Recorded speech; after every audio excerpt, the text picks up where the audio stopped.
চলো সেখানে দেখি হয়েছে কি। দূরের ও কাছের বন্ধুরা, তোমাদের সবাইকে অনেক অনেক প্রীতি ও শুভেচ্ছা জানিয়ে শুরু করছি আজকের শাপলা শালুক। আজকের শাপলা শালুক কি কি বিষয় নিয়ে সাজানো হয়েছে তা জানিয়ে দেব আমি জান্নাত। অনুষ্ঠানটি পরিকল্পনা ও পরিচালনা করেছেন আমাদের সবার প্রিয় কাজলি আন্টি। অনুষ্ঠানের শুরুতেই রয়েছে সমবেত সঙ্গীত। বন্ধুরা, এখন আমরা সবাই মিলে যে গানটি গাইব, গানটি লিখেছেন আমাদের সকলের প্রিয় কাজলি আন্টি এবং সুর ও সঙ্গীত পরিচালনা করেছেন এস.এম. পান্না আঙ্কেল। যন্ত্রসঙ্গীতে যারা আছেন একে একে পরিচিত হব তাদের সঙ্গে। আমি বিপুল, বাঁশিতে আছি। আমি সৌরভ, অক্টোপ্যাডে আছি। আমি দীপ্ত, পারকাশনে আছি। আর তবলায় আমি আছি তন্ময়। কিবোর্ডে আছি আমি এস.এম. পান্না। আমি আলভি, আমি লিড গিটারে আছি। বেস গিটারে আছি আরফ।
বন্ধুরা, শাপলা শালুক অনুষ্ঠানে এসেছে ছোট্ট বন্ধু রোদসী। কথা বলছি তার সাথে। কেমন আছো রোদসী? আমি ভালো আছি, তুমি কেমন আছো? এই তো ভালো আছি। শাপলা শালুক অনুষ্ঠানে এসে তোমার কেমন লাগছে? শাপলা শালুক অনুষ্ঠানে এসে আমার খুব ভালো লাগছে। তুমি কি এই প্রথম শাপলা শালুক অনুষ্ঠানে এসেছো? হ্যাঁ, আমি প্রথম শাপলা শালুক অনুষ্ঠানে এসেছি, এজন্য আমার খুব ভালো লাগছে। তুমি কাকে বেশি ভালোবাসো, বাবাকে নাকি মাকে? আমি দুইজনকেই বেশি ভালোবাসি। দেখেছো বন্ধুরা, রোদসী কিন্তু খুব চালাক। সে বাবা মা দুজনকেই সমান পাল্লায় রেখেছে। তুমি লেখাপড়ার পাশাপাশি আর কি কি করো? আমি লেখাপড়ার পাশাপাশি গান করি, নাচ করি এবং কবিতা আবৃত্তি করি। এর মধ্যে কোনটা করতে সবচেয়ে বেশি ভালো লাগে? এর মধ্যে আমার নাচ করতে বেশি ভালো লাগে। তাহলে নিশ্চয়ই শাপলা শালুকের বন্ধুদের আজ নাচ করে দেখাবে? অবশ্যই নাচ করে দেখাবো। বন্ধুরা, এখন দেখ রোদসীর নাচ কিন্তু আমার খুব ভালো লেগেছে। আমি জানি তোমাদেরও ভালো লেগেছে। রোদসী, শাপলা শালুকের পক্ষ থেকে তোমার জন্য রয়েছে ছোট্ট উপহার।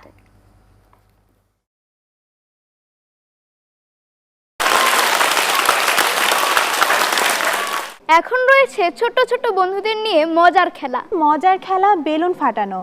জানিয়ে দিচ্ছি খেলার নিয়মাবলী। নিজের বেলুন রক্ষা করে অন্যের বেলুন ফাটাতে হবে। আর এভাবেই নির্ধারণ করা হবে প্রথম, দ্বিতীয় ও তৃতীয় বিজয়ী।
বিজয়ী বন্ধুদের হাতে পুরস্কার তুলে দিতে মঞ্চে আসার জন্য অনুরোধ জানাচ্ছি কবি মাহবুবা ফারুক আন্টি এবং কবি মৌসুমী মৌ আন্টিকে।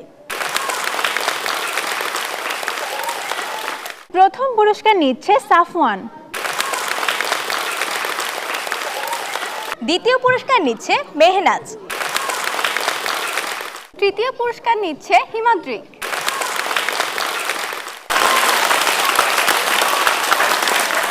শাপলা শালুকের আয়োজনে এখন রয়েছে একক অভিনয়।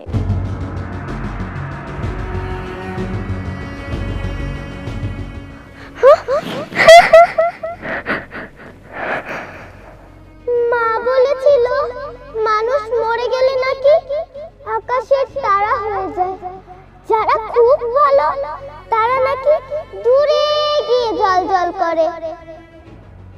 আচ্ছা, আমি কেন এত তাড়াতাড়ি তারা হয়ে গেলাম?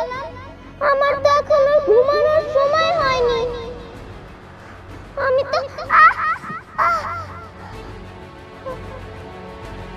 তো মায়ের আঁচল ধরে পুতুলের জন্য বায়না করছিলাম। আমার সেই পুতুলটা তো ঘরে ওই কোণে পড়ে আছে। তাহলে আমি কেন এখানে, কেন এই অন্ধকার আকাশে? সেদিন আমি খুব চিৎকার করতে চেয়েছিলাম, ভেবেছিলাম আমার আওয়াজ মায়ের কান পর্যন্ত পৌঁছাবে। আমি একটুখানি কেঁদে উঠলেই তো মা দৌড়ে এসে বুকে টেনে নিত, কিন্তু সেদিন ওই অন্ধকার ঘরটা থেকে আমার আওয়াজ বাইরে বের হতে পারেনি। আমি শুধু বলতে চেয়েছিলাম, আমাকে ছেড়ে দাও, আমার খুব লাগছে, আমি আর কখনো দুষ্টুমি করব না, মায়ের কথা শুনবো। কিন্তু সেদিন ওই অন্ধকার ঘর থেকে আমার আওয়াজ বাইরে বের হতে পারেনি। একটা বিশাল কালো হাত এসে আমার মুখ একা জোরে চেপে ধরেছে। আমি নিঃশ্বাস নিতে পারছিলাম না। আমি শুধু বলতে চেয়েছিলাম, আমায় ছেড়ে দাও, আমার খুব লাগছে, আমি মায়ের কথা শুনবো, দুষ্টুমি করব না। কিন্তু ওরা শুনেনি। ওই দানবীয় হাতে কোনো মায়া ছিল না, কোনো মন ছিল না। ওরা আমার শরীরটা ছিঁড়ে খুঁড়ে দিল, আমার প্রাণটা কেড়ে নিল। আপনারা যারা সমাজের এত বড় বড় মানুষ, নেতা, পুলিশ, বিচারক, আপনারা কি সেদিন ঘুমিয়েছিলেন? আমার শরীরটা যখন ব্যথায় নীল হয়ে যাচ্ছিল, আমি যখন শেষবারের মতো মা বলে ডেকেছিলাম, তখন কি আপনাদের বিবেক একটুও কাঁপেনি? আমার মতো কত শিশুরা এই অন্ধকারে হারিয়ে যায়। আপনারা মোমবাতি জ্বালান, বড় বড় ভাষণ দেন, তারপর সব ভুলে যান। আপনাদের এই সমাজ কি আমাদের মৃত্যুর পর কাঁদার জন্য? আমাদের বেঁচে থাকার সময় আমাদের নিরাপত্তা দেওয়ার ক্ষমতা কি আপনাদের নেই? আমি উপর থেকে দেখেছিলাম, আমার লাশটা যখন মাটিতে শুইয়ে দেওয়া হচ্ছিল, আমার রক্ত মাখা জামাটা মা বুকে নিয়ে চিৎকার করে কাঁদছিল। আমি মাকে ছুতে পারছিলাম না। আমি শুধু বলতে চেয়েছিলাম, মা, আমি আর কখনো একা একা ওপারে যাব না, আমায় ক্ষমা করে দাও। কিন্তু আমি আপনাদের এই সমাজকে ক্ষমা করিনি। আপনাদের এই শহর, আদালত, সভ্যতার মাঝে আমি আমার এক ফোঁটা রক্ত আর এক বুক কান্না রেখে গেলাম। যদি পারেন আমার পরের শিশুকে বাঁচিয়ে দেখান, যদি পারেন ওদের এই অন্ধকার থেকে রক্ষা করুন, না হলে আমার আর্তনাদ আপনাদের কখনো শান্তিতে ঘুমাতে দেবে না, কখনোই না, কখনোই না।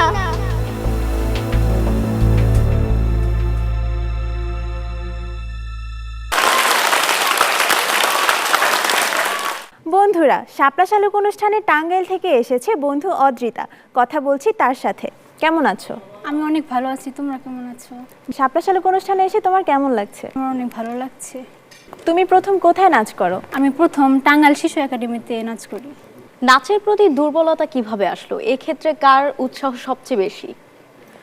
আমার মা বাবার, যখন আমি ছোটোবেলায় টিভিতে বিভিন্ন ধরনের নাচের অনুষ্ঠান দেখতাম, তখন থেকে আমার নাচের প্রতি অনেক আগ্রহ জন্মে। আর ওটা দেখে আমি বাসায় নিজে নিজেকে করার চেষ্টা করতাম। তারপর আমার বাবা মা এই বিষয়টি লক্ষ্য করে আমাকে নাচের ক্লাসে ভর্তি করে দেয়। আমি টাঙ্গাইল শিশু একাডেমি এবং শিল্পকলা একাডেমিতে বিভিন্ন ধরনের প্রতিযোগিতায় অংশগ্রহণ করে বেশ কিছু পুরস্কার পেয়েছি। আর বাংলাদেশ শিল্পকলা একাডেমি থেকে মঞ্চকুরি পদক পেয়েছি। লেখাপড়ার পাশাপাশি কি শুধু নাচই করো? আমি নাচের পাশাপাশিও গান শিখি, তারপর ছবি আঁকা শিখি। তুমি তো অনেক কিছু করো, কোনটা করতে সবচেয়ে বেশি ভালো লাগে? নাচ। চলো বন্ধুরা, দেখে নেই অদ্রিতার নাচ।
বন্ধুরা, অদ্রিতার নাচ কিন্তু আমাদের ভীষণ ভালো লেগেছে।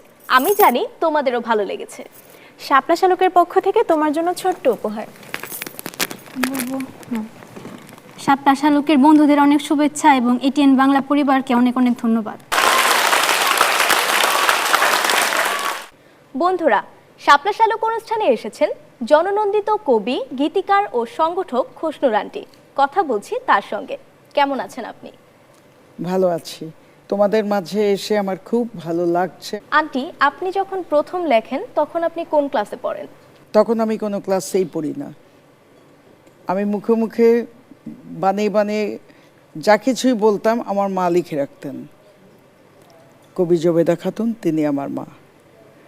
এবং আমি যখন ক্লাস 2তে পড়ি তখন থেকে একটু একটু লেখা মানে ছোট বড় করে লিখতে পারি, অক্ষর জ্ঞান তখন হচ্ছে কেবল।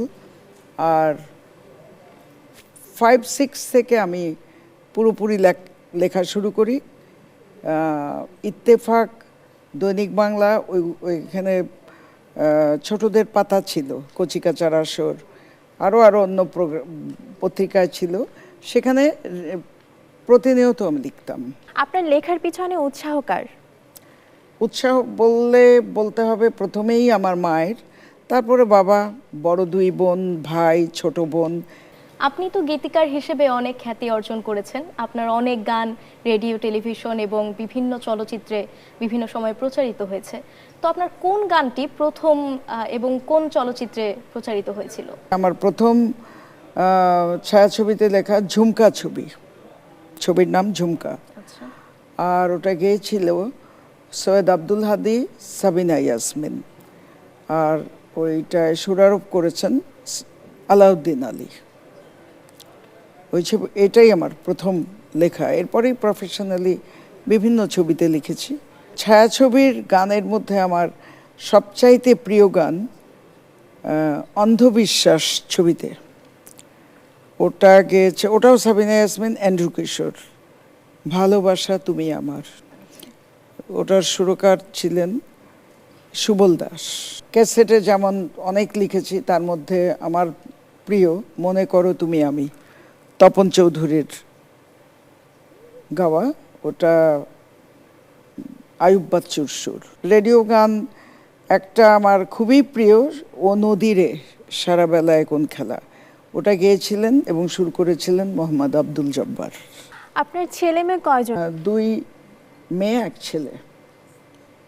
আঁখি আলমগীর বড় মেয়ে, তুলতুল আলমগীর মেজো মেয়ে। আর ও অন্য প্রফেশনে ছিল, গান গায়নি, চমৎকার গলা, গাইলে ভালোই করতো। আর ছেলে হচ্ছে, ওর বাবার সোয়েটার ইন্ডাস্ট্রি আছে, অন্য বিজনেস আছে, ওগুলো দেখে। ছেলে তাজভির। আপনার এই সাফল্যের পিছনে আপনার বাবা এবং মা দুজনের মধ্যে কার অবদান সবচেয়ে বেশি? বাবা মার এত আদরের এবং বাধ্য একটা সন্তান ছিলাম আমি। তিনারা দুজনেই আমাকে মূল্যায়ন করেছেন। এবং তারপরেই আমার বড় 2 বোন, বড় ভাই, ছোট বোন এবং সবাই, সকলে, কে কম কে বেশি আমি জানি না, তবে বাবা মার কাছে তো কেউই দাঁড়াতে পারে না, সবাই। সাহিত্য চর্চার ক্ষেত্রে বর্তমান প্রজন্মকে আপনি কি বলতে চান? যারা নামি দামি গীতিকার, ছড়াকার, কবি, ঔপন্যাসিক যারা ছিলেন, তাদের লেখাগুলো পড়ো। আপনার প্রকাশিত বইয়ের সংখ্যা কত? 65টা হবে। এর মধ্যে ছোট গল্প আছে, ছোটদের গল্প আছে, ছড়া আছে, তারপরে ইংলিশ গল্পের অনুবাদ আছে, তারপরে সারগাম সহ, স্বরলিপি সহ বই আছে, কবিতা বেশি, কবিতার বেশি। আর আমি যখন কানাডায় গেলাম অনেক বছর আগে, ওয়াল্ট ডিজনির বইগুলো আমার বোন কিনে দিয়েছিলেন আমাকে, যেগুলি পড়বি। তো ওগুলো পড়তাম এবং ওদেরকে বাংলাও করতাম, করে আবার দেখাতাম যে ইংলিশে কে ভালো, আমারটা ঠিক হচ্ছে কিনা। আমি তো জিস্ট লিখতে চাই না, আমি প্রতিটা এটা ধারাবাহিকভাবে ইত্তেফাকে, দৈনিক ইত্তেফাকে অনেক উঠেছে। তাতে আমাদের আজকের কিশোর কিশোরীরা অনেক উপকৃত হয়েছে। World is net. অনেক ব্যস্ততার মাঝে আমাদের সময় দিয়েছেন, আপনাকে অনেক অনেক ধন্যবাদ। শাপলা শালুক অনুষ্ঠানের পক্ষ থেকে আপনার জন্য ছোট্ট উপহার। আসলে শ্রদ্ধা, স্নেহ, ভালো লাগা, ভালোবাসা এর চাইতে বড় উপহার আর নেই। এটিএন পরিবারকে ধন্যবাদ। বন্ধুরা, তোমাদের সবাইকে আবারও অনেক শুভেচ্ছা জানিয়ে শেষ করছি আজকের শাপলা শালুক। আগামী শাপলা শালুক দেখতে ভুলো না কিন্তু। আল্লাহ হাফেজ। শাপলা শালুক এক গানের পাখির